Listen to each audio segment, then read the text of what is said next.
Ya, Assalamualaikum warahmatullahi wabarakatuh. Sekarang kita masuk ke sesi awal di dalam eh, computer vision setelah kemarin kita melakukan tahap instalasi. Tahap instalasi seperti yang saya sudah jelaskan itu diasumsikan ada di pertemuan pertama yang mana kita sudah membahas RPS selama 1 JS dan 2 JS yang lain Anda lakukan untuk proses instalasi. Nah, sebelumnya saya mau share screen terlebih dahulu ya. Eh, ini adalah mengacu kepada buku Seliski ya, yang mana di pertemuan 2 dan 3 kita nanti akan membahas 3 bab sekaligus ya, mulai dari introduction-nya, apa itu computer vision, kemudian bagaimana format dari sebuah gambar atau image formation, dan bagaimana memproses sebuah gambar secara general terlebih dahulu. Begitu ya, yang mana ini akan kita bahas bab 1, bab 2, dan bab 3 dalam 2 hari ini, ya, dalam 2 sesi. Oke, di sesi ini sebelumnya saya mau menunjukkan kepada Anda terlebih dahulu satu buah foto ya. Nah, ini adalah satu buah foto yang mana kita biasa melakukan, sering ya kita lakukan begitu. Nah, ini kita sebut selfie atau swafoto begitu. Nah, artinya ketika Anda melakukan proses selfie di sini sehingga gambar Anda bisa terekam di dalam sebuah citra digital, dalam sebuah perangkat digital, itu kan ada proses yang dilakukan. Nah, ini yang akan kita bahas terlebih dahulu. Oke. Nah, kalau kita bandingkan gambar ini ya, gambar ini ada objek asli. Objek asli ini kita sebut sebagai lingkungan. Nah, ketika ada dari lingkungan, kemudian diakuisisi, akuisisi itu diambil ya, diambil atau ditangkap menggunakan sebuah sensor. Di sini kita menggunakan sebuah kamera dari handphone. Lalu kita lakukan proses sampling dan kuantisasi sehingga tercipta satu buah citra. Apa itu sampling dan kuantisasi ya? Kita tahu bahwa hampir semua perangkat itu sistemnya menggunakan sebuah sensor ya. Sistemnya basisnya gelombang analog, ada sinyal. Sinyal yang mana awalnya sebenarnya hanya sifatnya apa, diskrit atau digital ya, 01. Yang mana 0 itu gelap dan 1 itu aktif atau kita biasa sebut sebagai putih. Begitu ya. Nah, ketika kita tangkap sinyalnya nanti akan semacam ini. Eh, Perangkat yang kita gunakan atau sensor yang menangkap citra gambar asli tadi akan menangkap seperti ini gelombangnya. Ada amplitudenya dan ada waktunya, gitu ya. Kemudian supaya kita bisa merepresentasikan menjadi satu buah gambar, maka dalam satuan waktu tadi kita potong, gitu ya, oleh perangkat sensor tadi dipotong, ya. Jadi dilakukan sampling gelombang analog. Artinya ketika sampling itu merubah yang sifatnya gelombang analog ini, ya, yang sifatnya nilai ini ya, yang nah ini ya, untuk mendapatkan citra digital, sinyal analog harus melewati tahap sampling, menentukan jumlah sampel pixel, ya, menentukan jumlah sampel pixel, artinya si amplitudo tadi dipecah berdasarkan satuan waktu sehingga ada satu perwakilan nilai yang merepresentasikan sebuah gambar tadi. Nah, setelah ada perwakilan nilai yang tadinya sifatnya masih satu dengan satu sama lain saling menyambung begini, kemudian ini kita ambil perwakilan nilai, maka kita ambil tahap keduanya adalah kuantisasi. Kuantisasi itu jadi nilai yang sifatnya amplitudonya ini, oh ini nilai amplitudonya sekian, nilai amplitudonya sekian, itu dirubah menjadi nilai yang kita bilang intensitas kontinu, gitu ya. Intensitas kontinu itu ya apa ya ibaratnya ya, eh,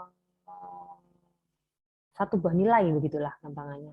Jadi yang prinsipnya dengan kita tadi melakukan ini tadi ya, setelah kita melakukan akuisisi citra, terbentuklah sinyal analog. Dari sinyal analog kita ambil perwakilan nilai-nilai yang kita sebut sebagai sampling ya, sampling, mengambil sampel nilai lalu dijadikan kuantitatif atau sebuah nilai yang itu merepresentasikan gambar tadi. Sehingga kalau gambarnya seperti ini nanti akan di citra akan menyerupai gitu ya. Nah, maka kita harus pahami dulu bagaimana citra lingkungan itu tadi. Ya. Bentar. Nah, ini satu buah contohnya ya. Misalnya saya melakukan foto, swafoto begitu ya. Nah, tadi kita tahu bahwa satu buah lingkungan itu sebenarnya bentuknya adalah 3 dimensi, gitu. Nah, ketika kita masukkan ke dalam sebuah citra, maka kalau kita tahu bahwa komputer, kemudian eh, handphone itu basisnya adalah sebuah pixel, maka eh, lingkungan tadi dikonversi menjadi pixel, gitu ya. Di mana setiap pixel itu ya, itu seperti sebuah kotak, kotak, kotak, kotak, kotak, yang mana setiap kotak itu memiliki sebuah nilai, begitu ya, nilai. Nah, yang biasa kita ketahui di zaman sekarang itu bentuknya adalah red, green, and blue atau RGB. Warnanya itu bervariasi, bukan hanya hitam putih seperti zaman dulu. Maka untuk menampilkan ruang warna tadi, otomatis ada komposisi-komposisi nilainya. Nah, kalau kita bilang, saya tadi menyampaikan bahwa red, green, and blue, maka komposisi warnanya ya adalah red di layer pertama, kemudian ada green di layer kedua, dan blue di layer ketiga, yang mana itu seperti ditumpuk gitu ya. Ketika seperti ditumpuk, sehingga setelah ditumpuk itu bisa menampilkan, oh ini loh citranya, seperti itu. Nah, setelah itu kita tahu sudah ya, bahwa tadi gambar 3 dimensi yang ada di lingkungan diakuisisi atau diambil citranya menggunakan sebuah sensor, kemudian kita lakukan sampling atau merubah dari amplitudo menjadi perwakilan nilai amplitudonya, lalu dilakukan proses kuantisasi atau mengambil satu buah nilai, jadi nilai kuantitatif begitu ya, untuk dijadikan nilai di dalam pixel itu sendiri. Yang mana di dalam pixel itu sebenarnya kalau kita mau breakdown lagi ada layer-layernya. Maka di pertemuan ini kita juga perlu membahas mengenai ruang warna. Begitu ya, mengenai ruang warna.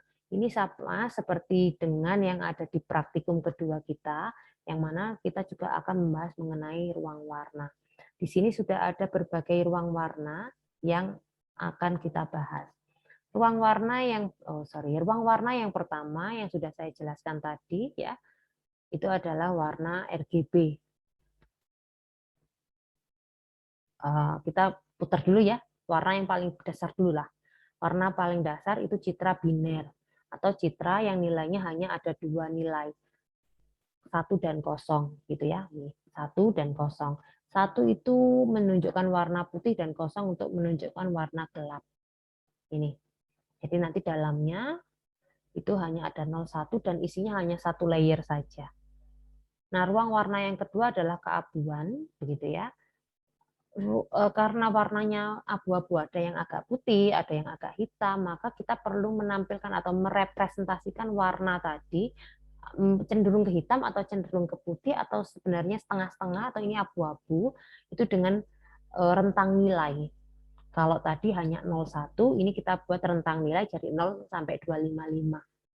Gitu ya. Jadi di dalamnya nanti ada variasi nilai yang nilainya itu bisa sangat bervariasi. Tentunya batasannya adalah dari 0 sampai 255. Dan ada lagi yang kita sebut citra berwarna. Ini yang sangat variatif. Variatif sekali. Tadi sudah saya sampaikan, sudah saya singgung, yang paling umum adalah RGB.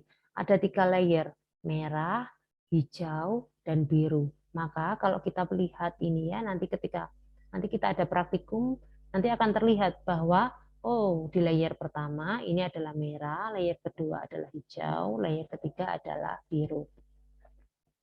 Gitu. Jadi gambarannya akan semacam ini. Jadi kalau kita misalnya ngambil satu layer saja, misalnya warna di layer atas adalah yang merah, maka nanti komposisi yang muncul ya merah begini. Kalau ya hijau, tidak ada unsur warna yang lain baru ketika unsur warna merah, hijau dan biru digabung kita nanti akan melihat ruang warna yang semacam ini. Ruang warna yang lain itu adalah ruang warna yang kita sebut sebagai HSV. Apa itu HSV? Ini kepanjangan ya. Hue, saturation, and value. Ya, hue itu derajat warnanya. Kalau kita lihat gambarnya seperti ini nanti. Hue, ya derajat warnanya. Dia cenderung ke 0. Jadi derajat warna itu seperti ini ya nanti. Dari 0 itu merah, 30 derajat oranye, 60 derajat kuning, 120 derajat hijau, sampai 300 derajat ungu. Begitu. Nah, 300 derajat masih ungu sampai nanti 360 begitu ya. Nah, dari derajat ini itu kita sebut sebagai hue. Tapi ruang warna misalnya kuning saja, itu kan ada yang kuning tua, ada yang kuning muda. Maka kita perlu satu unsur lagi yang mana kita bilang ini sebagai saturasi. Ya, saturasi itu artinya kalau kita berikan tingkat warna kegelapan lah gampangannya, kegelapan saturasi. Jadi dari gelap ini ya saturasinya itu dari warna yang paling muda menuju dari putih sampai ke cenderung gelap begitu ya. Jadi ada unsur warna putihnya. Gampangannya kalau saturasi itu kalau kita kasih center begitu ya, itu warna itu bisa hilang gitu ya. Jadi misalnya warna Anda punya baju biru, kemudian Anda beri senternya warna putih, maka semakin kecil nilainya nanti nilainya akan semakin besar nilainya akan cenderung putih, dan kalau semakin nanti akan semakin gelap.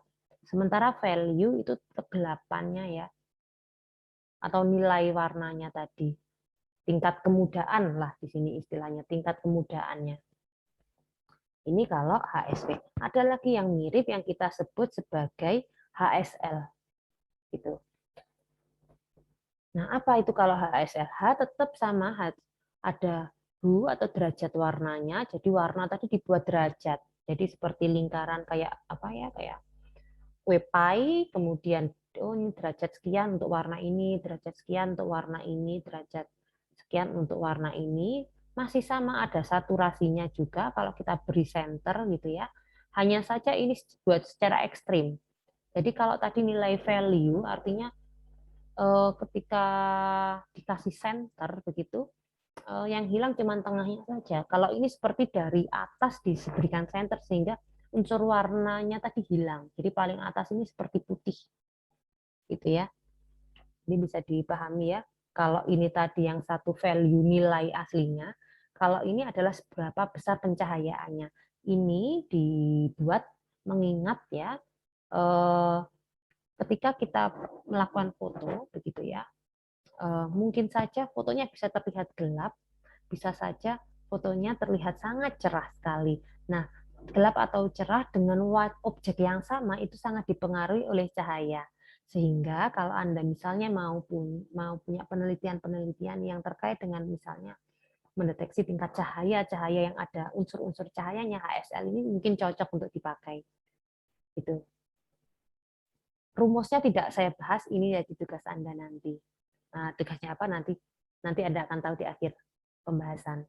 Nah, yang selanjutnya adalah citra LAB. Citra LAB itu tetap ya ada cahaya putihnya, luminance kita bilangnya.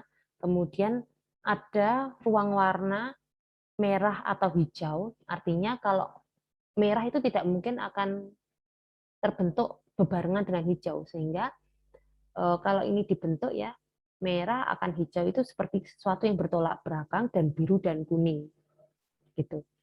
Sehingga ada yang mengusulkan ruang warna itu namanya LAB. L untuk luminous, putih hitamnya atau cahayanya tadi, kemudian merah biru, dan biru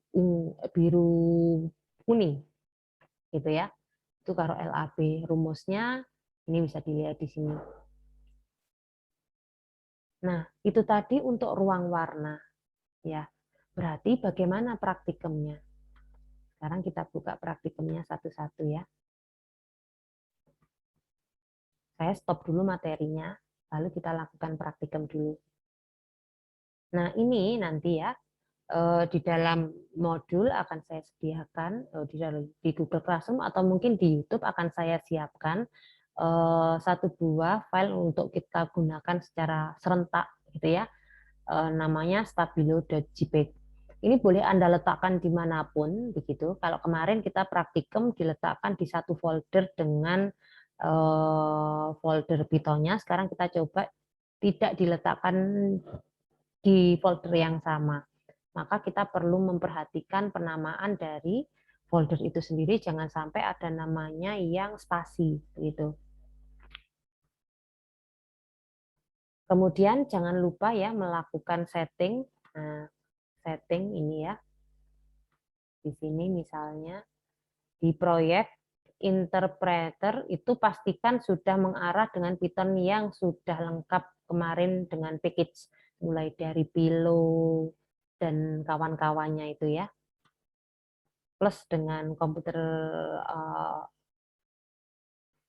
apa OpenCV-nya ya, yang akan sangat sering kita pakai nanti. Nah, kalau ini sudah dijalankan, maka Anda bisa nulis kode program yang di sini.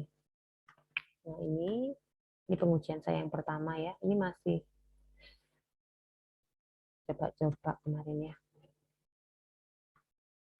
Tidak saya simpan di beberapa file karena males juga.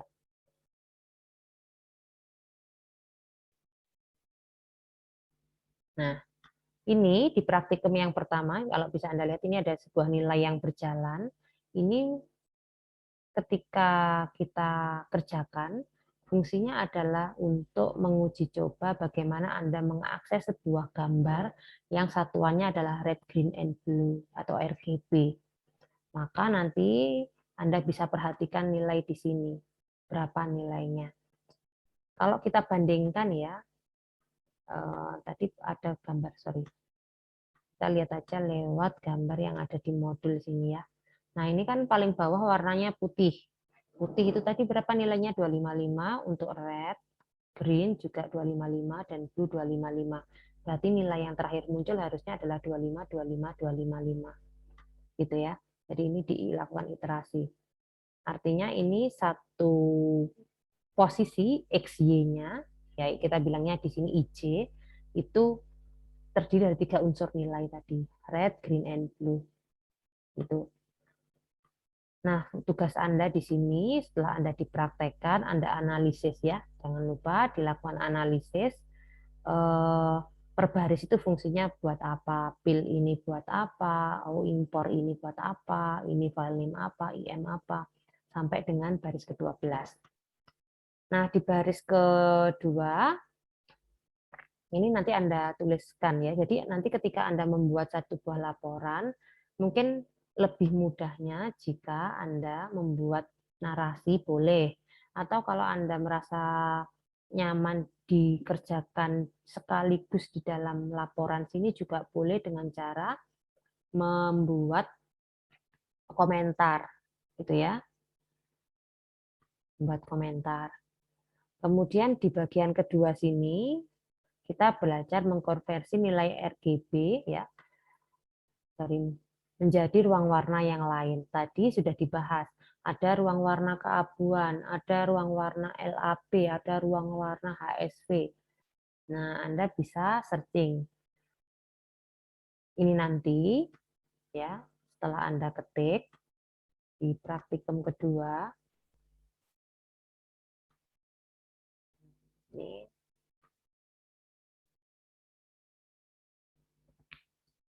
kemudian Anda jalankan gitu ya. Nah, misalnya Anda jalankan gini, oh ini ternyata untuk berubah jadi abu-abu. Selanjutnya Anda coba lagi dengan merubah yang diberikan komentar pada baris 7 sampai 9 ini. Bagaimana hasilnya? Oh, ini LAB. Nah, ini berarti perubahannya yang terjadi.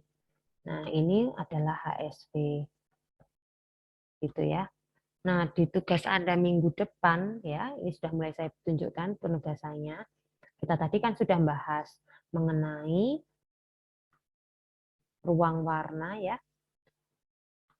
Mulai dari ruang warna ini seperti yang ada di modul biner, keabuan, RGB, HSP, HSL, LAB. Nah, itu bagaimana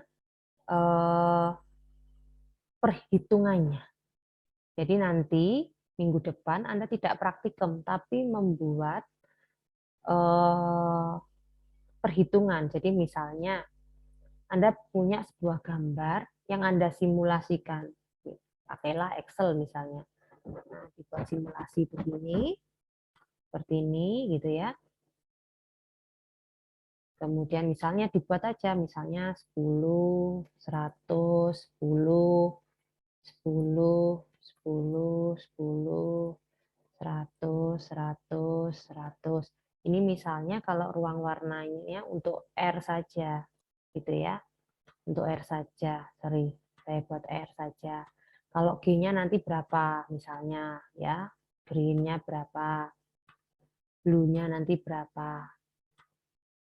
Nah, itu nanti simulasikan, boleh pakai Excel, boleh pakai apa, bagaimana, pokoknya jelas nanti minggu depan ada satu kelompok yang presentasi, gitu ya, tentang proses perubahannya, rumusnya bagaimana itu dijelaskan, gitu ya. Karena ini nanti yang akan keluar ketika Anda UAS. Karena ketika kalau UAS kan nggak mungkin Anda ujiannya ngoding, tapi Anda melakukan perhitungan secara manual. Buat aja sedikit, misalnya berapa 3 kali 3 begini, begitu ya. 3 kali 3 atau 5 kali 5 itu terserah, Anda buat batasan lah. Gitu. Jadi bisa dipahami ya. Kalau tadi ini kan untuk mengambil nilai warna tidak ada yang dipraktekkan mengakses nilai. Nah, yang dipraktekkan mengkonversi ini tadi yang harus Anda lakukan. Mengkonversi nilai RGB menjadi ruang warna yang lain berdasarkan dasar teori tadi. Itu.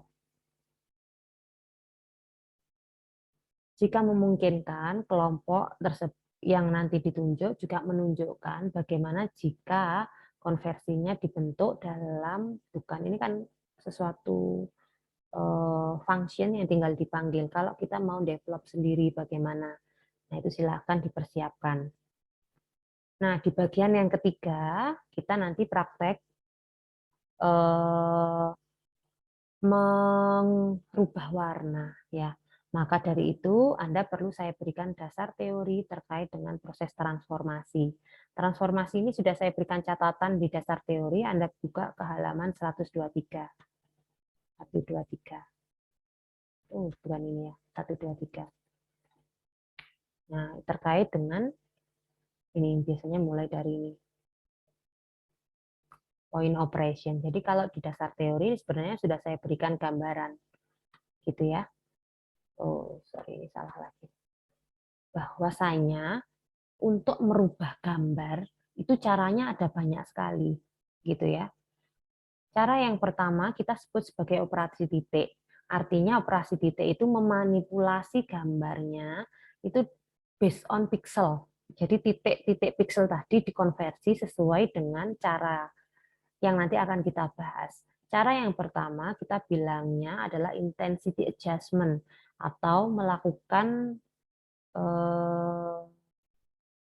apa ya, point pixel lah kita bilangnya, point pixel kalau di sini ya, point operator.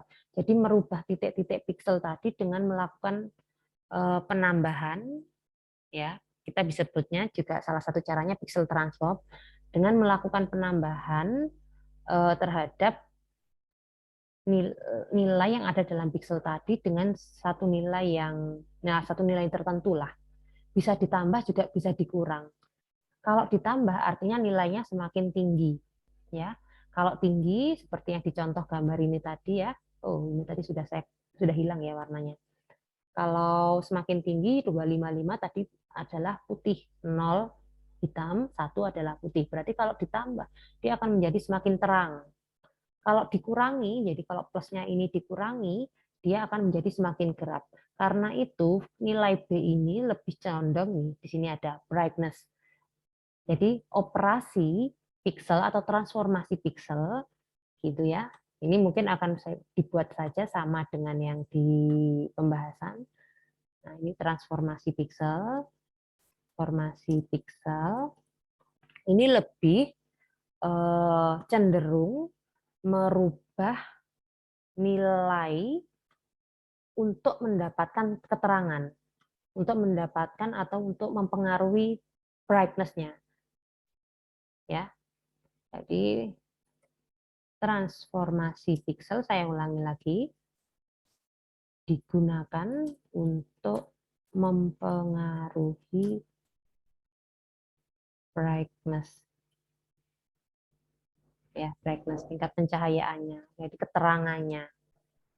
Nah, selain brightness, ada hal yang juga dilihat, warna sebarannya. Nah, saya coba cari gambar ya. Ini aja deh. Histogram ekualisasi. Misalnya gambar, nah ini gambar inilah. Ini kalau kita perhatikan gambar ini, warnanya nggak jelas ya. Antara background dengan foreground itu masih sama ya. Antara rambut dengan yang belakang itu agak sama. Wajahnya dengan bajunya juga kontrasnya itu nggak kelihatan gitu ya. Sehingga untuk meningkatkan kontras, kita perlu melakukan nilai tadi itu perlu disebar. Tadi misalnya ya, kita tadi kan punya tuh nilai dari 0 sampai 1 atau 0 sampai 255. Dari 0 yang mana hitam dan 1 itu menunjukkan warna putih. Nah, kalau diperhatikan dari gambar ini kecenderungannya lebih hitam. Kecenderungannya lebih putih ya. Bukan, tone warnanya tuh deket begini. Ini ya. Sementara supaya warnanya ini lebih kontrasnya meningkat, kita perlu menyebarkan nilainya ini. Jadi seperti kalau karet itu dibenggangkan supaya nilai nolnya ada sampai nilai satunya ada. Tidak fokus seperti ini. Nah, tidak fokus seperti ini. Maka daripada itu, kita perlu melakukan histogram ekualisasi. Histogram itu apa? Histogram itu merupakan seperti apa ini? Diagram yang menunjukkan atau bagan yang menunjukkan ininya apa jumlah pikselnya beserta dengan jumlahnya. Nah, karena dia menunjukkan jumlah dari piksel yang memiliki suatu warna tertentu, maka ini bisa dilakukan ekualisasi atau penyebaran atau perenggangan terkait dengan histogramnya sehingga nilai dari 0 sampai 1 ini menjadi merata. Begitu. Bagaimana caranya? Nah, ini kita lakukan di praktikum. Jadi gini ya, tadi yang nilainya gini, akhirnya jadi rata. Itu kita lakukan di praktikum ini. Ekualisasi histogram ini. Menggunakan kode program yang ini. Prinsipnya kita panggil gambarnya, kemudian kita tampilkan supaya fix ini mana, kemudian kita tunjukkan histogramnya, lalu kita lakukan ekualisasi histogram. Nah, di sini tugas Anda adalah buat simulasi gambar yang mana dari gambar tadi itu bisa tergambarkan hasil ekualisasi before after-nya. Kalau ini prosesnya. Jadi nanti Anda silahkan searching bagaimana caranya.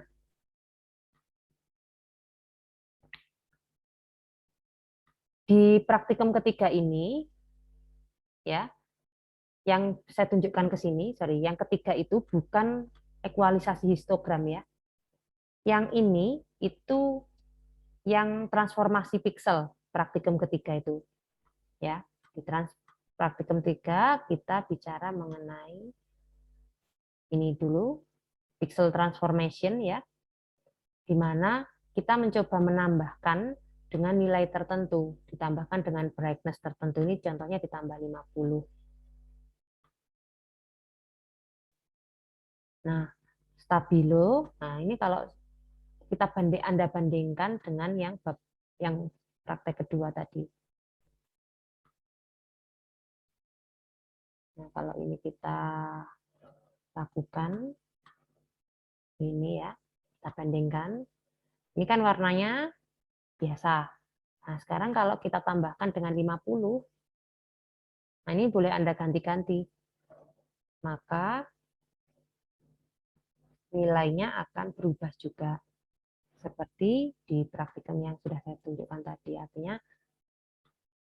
kalau saya juga mau merubah menjadi lebih gelap, ya tinggal nilai plus minusnya ini yang saya rubah. Gitu ya. Nilainya brightness ini yang saya rubah, ditambah atau dikurang. Gitu ya. Sementara kalau untuk yang praktikum 4, kita melakukan bukan meningkatkan atau menurunkan brightness, tetapi kontrasnya yang kita atur. Jadi kalau Anda bermain dengan aplikasi editor foto, itu sebenarnya yang bergerak itu kurang lebih semacam itu. Nah, ini gambar aslinya tadi. Ini adalah sebaran histogramnya, ya. Ini ada di sini. Kebanyakan ada di sini ya. Yang 0 ini sedikit. Nah, sekarang kita berubah. Nah, ini menjadi tajam begini ya warnanya. Nah, gitu. Warnanya jadi tajam. Maka kita buat sebarannya tadi dengan yang warna apa tadi ya? Warna biru ya. Supaya dia rata. Gitu. Itu perubahannya.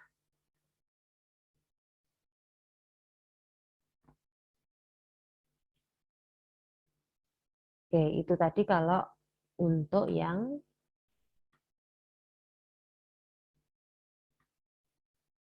ekualisasi histogram untuk meningkatkan kontras. Nah, di sini tugas Anda adalah seperti yang saya sampaikan tadi, buat satu buah perhitungan dengan satu buah sampel. Kata kuncinya adalah gambar itu harus keabuan ya. Tidak bisa dirubah kalau warnanya tidak abu-abu. Sehingga harus ada perubahan menjadi RGB to gray ketika Anda punya gambar yang warnanya misalnya RGB. Nah, selanjutnya, selain kita bisa memodifikasi atau mentransformasi berbasis transformasi pixel atau menggunakan histogramnya untuk mendapatkan, jadi ini histogram ekualisasi digunakan untuk mempengaruhi kontras. Nah, operasi yang terakhir itu kita sebut menggunakan operasi spasial. Prinsipnya menggunakan kernel. Kernel itu ada sebuah matriks yang kita terapkan di dalam gambar, kemudian dia jalan pelan-pelan dari pojok sini sampai pojok ke sana. Jadi misalnya nih, saya punya, ini coba gini ya, saya buat dokumen baru begini, kemudian saya copy paste dulu, kemudian saya crop, saya pindah dulu ya. Nah, misalnya semacam ini tadi fx, terus kemudian kita punya kernel. Kernel itu adalah matriks berukuran yang dimensinya biasanya sama, ada juga yang dimensinya nggak sama. Yang jelas prinsipnya dia dikalikan ya dan ditambah in front of the text ini ya. Jadi misalnya dari sini itu ya.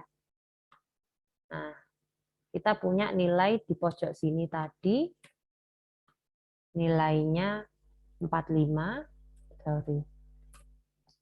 45, 60, kemudian 98, bawahnya 46, tambah 65, 98, bawahnya adalah 47, 65, dan 96. Ini yang pojok kiri atas ya. Nah, masing-masing itu dikalikan dengan nilai yang ada di sini, sama dengan kotaknya. Dikalikan 0,1. Ini dikalikan, nah ini karena sama ya. Nah, ini ditambah begini, kali tambah kali tambah.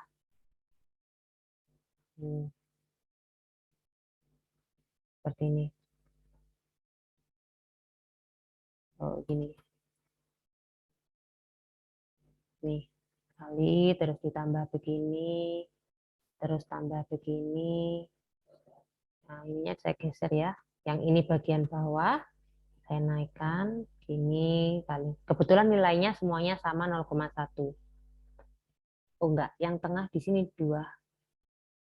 Nah, di sini 65 ya, 0,2. Nah, di sini, nah gini. Nah, kalau sudah begini nanti ketemu misalnya nilainya XXX. Nilai XXX itu ditaruh di bagian tengah matriksnya tadi. Nah, kalau ini berarti misalnya nilainya, ini kita ngawur ya, nilainya 100. Nilai 100 ini menggantikan nilai yang di sini, yang di tengah. Karena ini posisi tengahnya di sini, maka nilai 65 nanti akan digantikan dengan 100. Maka kalau kita mau ganti 98-nya, kita jalankan di sini. Dengan nilai yang sama, berarti 65 kali berapa ini? Nah, gini ya, 60 kali 0,1, 98 kali 0,1, 127 kali 0,1. Bawah, gitu, nanti ketemu satu buah nilai. Nilai yang baru misalnya 100 berapa, nah itu diletakkan di sini, di tengahnya. Itu yang kita sebut sebagai konvolusi. Nah, konvolusi menggunakan kernel. Ini, yang kecil ini yang kita sebut sebagai kernel. Nah, model kernel itu ada banyak bervariasi.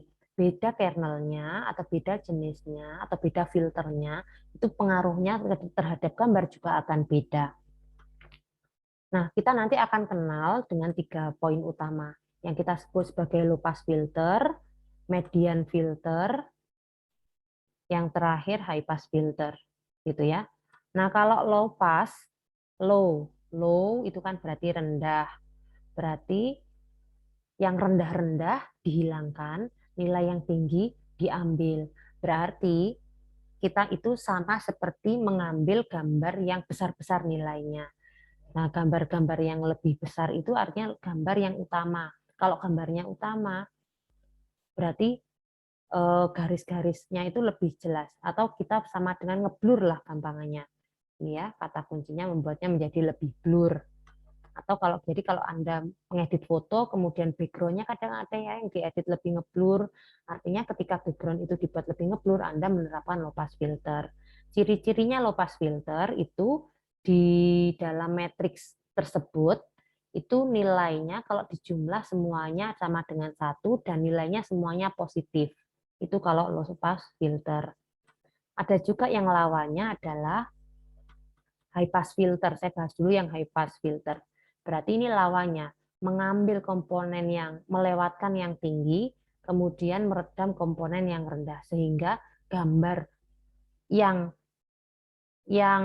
terambil itu yang kan melewatkan yang tinggi-tinggi ya, artinya ngambil yang tajam-tajam aja. Yang tajam itu terlihat biasanya di tepi. Biasanya high pass filter itu dipakai untuk mengambil tepi. Ya, jadi digunakan untuk deteksi tepi. Nah, ciri-cirinya bagaimana di dalam filter tadi?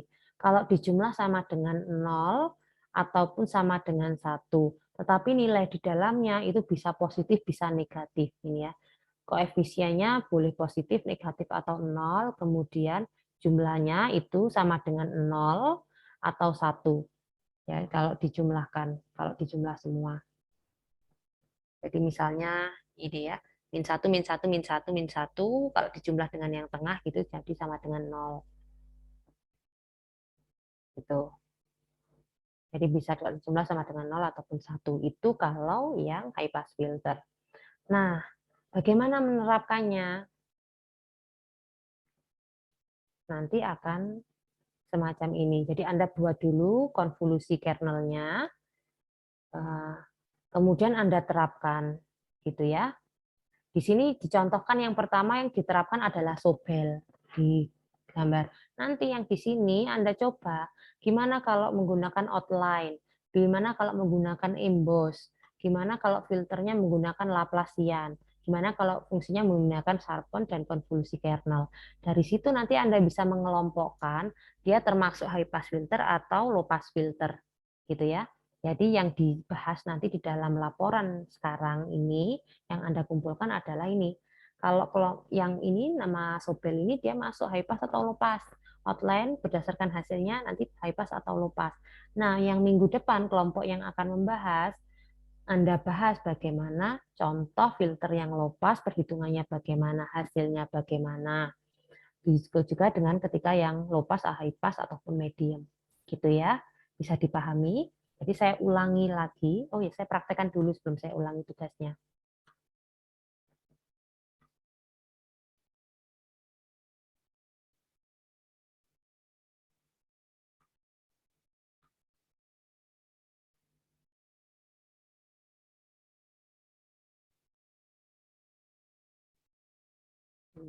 Mana tadi praktik 5 ya?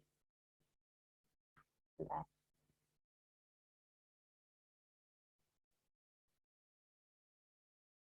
Mana tadi praktek kelima ya? Saya hapus ya. Nah ini belum saya masukkan ke sini ternyata. Nah, ini kalau saya jalankan, nah ini kalau menggunakan Sobel tadi ya, artinya yang terlihat cuman pinggir-pinggirnya toh lah dari clue tadi, berarti Sobel itu termasuk high pass atau low pass. Nah, kalau high pass ngambil tepi-tepinya yang tajam-tajam aja, kalau low pass ngambil yang blur. Nah, sekarang kalau kita ganti misalnya konvolusi kernel, maka ininya yang kita ganti yang ada di sini. Nah, ini menjadi seperti ini. Nah, ini berarti membuatnya jadi lebih blur atau bagaimana ini termasuk high pass atau low pass atau bahkan medium. Nah, itu yang Anda jelaskan nanti. Baru bisa tahu kalau dilihat dari ciri-ciri nilai kernel ini seperti yang saya jelaskan tadi. Itu ya, semoga bisa dipahami. Saya ulangi lagi deh soal penugasannya. Untuk yang ada di laporan sekarang, yang harus ada itu adalah anda praktekkan semuanya ini ya. Kemudian Anda analisis sesuai dengan yang sudah dituliskan di sini. Misalnya ini diminta untuk nulis fungsi per baris, maka yang harus ada di dalam laporan itu ya per baris ini fungsinya apa. Kemudian Anda juga diminta mencoba ini tiga-tiganya, berarti ada gambarnya. Kalau ini yang diaktifkan, kalau ini yang diaktifkan, ini diaktifkan.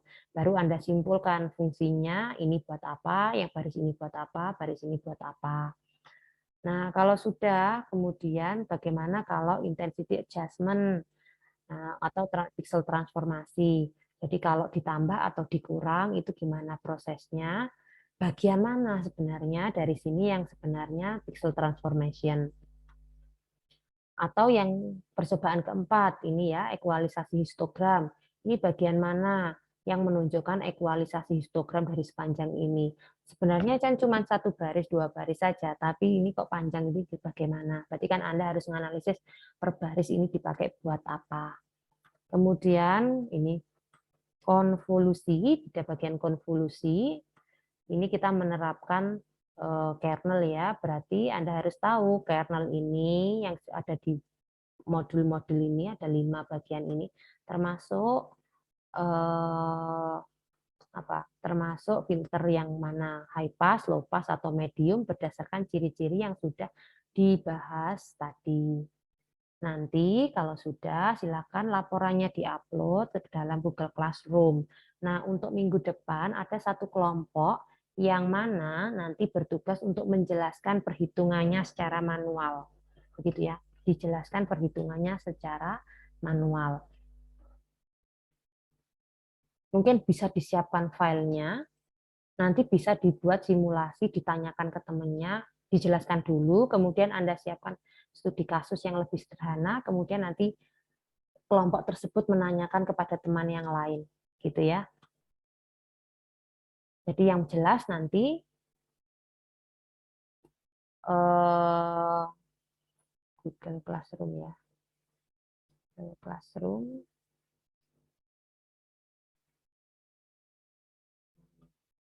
Ini ya. Ini sebentar.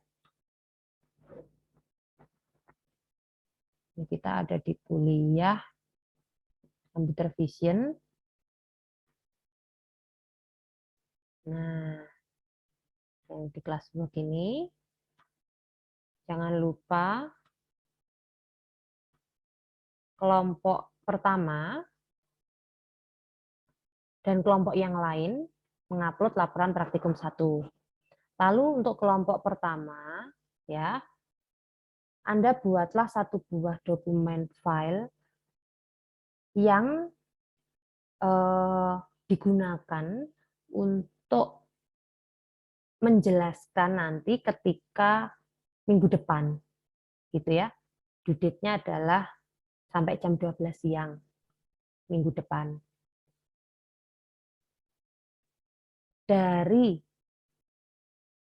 apa yang Anda jelaskan, yang sudah Anda buat hitung-hitungannya, itu linknya dimasukkan ke sini. Jadi ini kan saya hanya buat question, linknya saja yang diupload. Yang mengupload hanya satu orang saja, perwakilan kelompok, dengan menyebutkan namanya. Nama kelompoknya siapa saja, kemudian linknya itu di mana, itu hanya dijawab oleh satu orang saja, sebagai perwakilan kelompok 1. Setelah itu nanti minggu depan, asumsinya semua mahasiswa itu bisa melihat jawabannya ini, ya, bisa melihat jawabannya ini.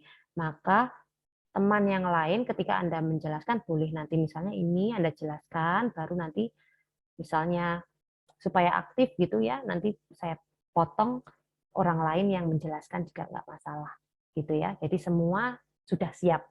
Tapi tugas kelompok 1 wajib nanti bersifat menjelaskan. Perkara nanti di tengah ada mahasiswa lain yang saya suruh menjelaskan, itu undian berhadiah, gitu ya. Nah, lalu apa yang harus dijelaskan? Saya ulangi lagi.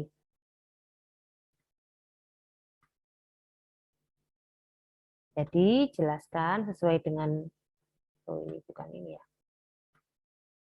yang ada di dalam modul, gitu ya.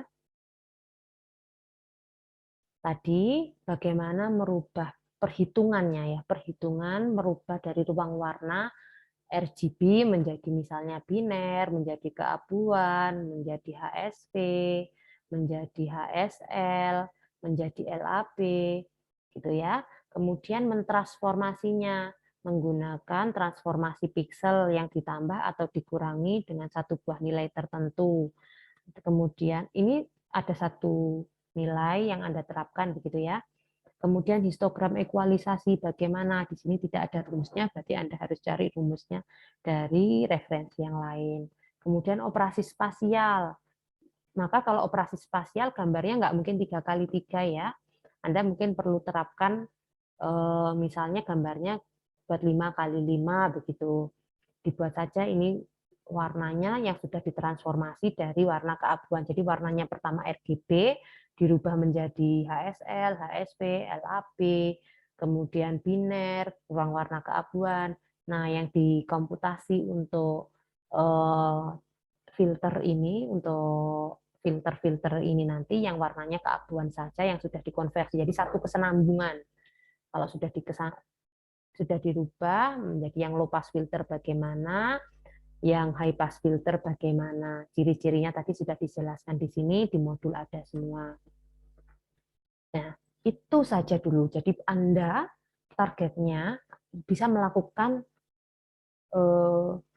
image processing dasar. Mulai dari mengatur brightness, entah itu brightness-nya digelapkan atau diterangkan, dan juga bisa mengatur kontrasnya dengan cara menerapkan ini tadi. Plus bisa menerapkan filter sehingga ngambil bagian objek-objek yang dianggap penting, contohnya tepi. Seperti itu ya. Itu dulu saja untuk pertemuan 2 dan 3. Itu saya pikir juga sudah cukup berat bagi Anda. Ya. Untuk GUI sengaja tidak saya bahas dulu di sini karena itu bukan pengembangan. Tapi konsep dasarnya dulu yang harus bisa. Dan juga bagi kelompok selanjutnya, tolong dibuatkan satu buah contoh source code yang merubah dari satu ruang warna ke ruang warna yang lain dengan satu buah function. Ya, Anda bisa cari di internet banyak itu. Bagaimana cara merubah satu nilai ruang warna menjadi ruang warna yang lain, tapi menggunakan satu buah function. Ciri-cirinya ada def-nya gitu ya, definisi, kemudian fungsinya bagaimana, lalu Anda panggil supaya nanti Anda bisa membuat sendiri. Kalau istilahnya tidak asal panggil, itu yang harus dikerjakan oleh kelompok satu dan nanti dijelaskan oleh kelompok satu minggu depan. Saya pikir cukup karena waktu presentasinya ini juga sudah cukup lama. Selamat mengerjakan dan tetap semangat. Jangan lupa jaga kesehatan. Assalamualaikum warahmatullahi wabarakatuh.